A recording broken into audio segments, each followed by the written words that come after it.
ஏடிஎம்கே கூட்டணியை மறுபடியும் பிஜேபிக்குள்ளார கொண்டுட்டு வரணும். எடப்பாடியை அனுசரிக்கக்கூடிய ஒரு மாநில தலைவரை போடணும். இவருக்கும் அவருக்கும் ரப்பாயிருச்சு, அதனால ஜெல்லாவாது, அதனால அண்ணாமலையை மாற்றணும் அப்படிங்கிறத பொதுமக்கள் மத்தியிலும் ஊடகங்களுக்காகவும் மேல்மட்டமாக சொல்லாமே தவிர, பட் அது உண்மையான காரணம் இல்லை. பிஜேபியை பொறுத்த வரைக்கும் ஒரு விஷயத்தில் பாராட்டணும். என்ன அப்படின்னா, எனக்கு தெரிஞ்சு காங்கிரஸில் கூட அந்த அளவுக்கு யாருக்கும் அக்சஸ் கொடுத்ததில்லை. பட் பிஜேபியை பொறுத்த வரைக்கும் அவன் கால் ஊனணும், அவன் கட்சி வளரணுங்கிறதுக்காக நீங்கள் என்ன கேட்டாலும் செய்வான். இவர் வீட்டில் ரைடு விடனா பண்ணுவான், அவரை தூக்கி ஜெயிலில் வேணும்னா பண்ணுவான். நாளைக்கு இதில் உடனே கன்விக்ட் பண்ணணும், அந்த கேஸ் பெண்டிங்கில் இருக்குது, இப்போ இவரை தூக்கி உள்ளே வச்சா சரியா இருக்கும்னா செய்வான்.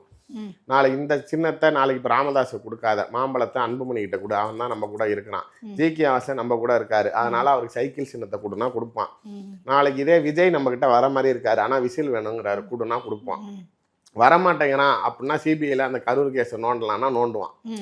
ஓகே, அவங்களுக்கு தேவை ஒன்னே ஒன்று, அவங்களுக்கு தேவையான விஷயங்கள் நடக்கணும். அப்படிங்கிறப்ப அண்ணாமலை மாநில தலைவராக இருந்தப்ப திமுக அமைச்சர்கள் ஊழல் செய்கிறாங்க, டிஎம்கே ஃபைல்ஸ் 1, 2 அப்படின்லாம் நாளைக்கு சொன்னப்ப, அவங்கள பொறுத்த வரைக்கும் நாளைக்கு கட்சி இங்கே வளர்ச்சி அடையணுங்கிறதுக்காக அண்ணாமலை என்னென்ன கேட்டாரோ எல்லாம் செஞ்சு கொடுத்தாங்க. உங்களுக்கு தெரியும், ஊடகங்கள்ல அவர் எங்கே ரைடு வருதுன்னு சொல்லுவார், யார் அரெஸ்ட் ஆக போறாங்கன்னு சொல்லுவாரு, எவ்வளவு சொத்து மதிப்பு சொல்லுவாரு, ஆமா அப்படிங்கறதெல்லாம் சொல்லுவாரு. இந்த நிலையில இவர் உண்மையிலே கட்சி வளர்ச்சிக்காக தான் பாடுபட்டாருன்னு நினைச்சுக்கிட்டு செஞ்சாங்களே தவிர, ஆனால் கள நிலவரத்தில் கட்சி வளர்ச்சி அடைஞ்சதானா இல்ல, ஆனால் யார் பலன் பெற்றாருங்கிறப்ப அண்ணாமலை நிறைய ஆதாயம் வாங்கியிருக்கிறாரு அப்படிங்கிற விஷயங்கள் தெரிய வருது.